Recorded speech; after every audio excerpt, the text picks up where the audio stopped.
এখন খুব সকাল, তো সকাল সকাল আজ মাছ ধরে নিয়ে এসেছে রান্নার জন্য। তো বিভিন্ন ধরনের মাছ আছে।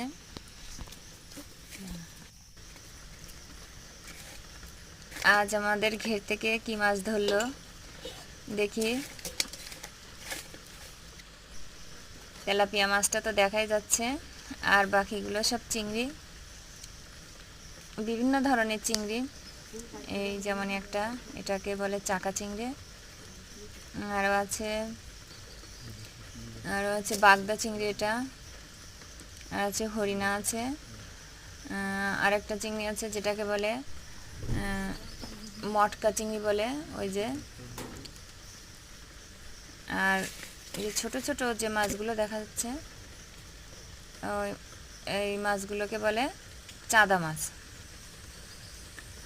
এই যে একটা চাদা মাছ নড়ছে।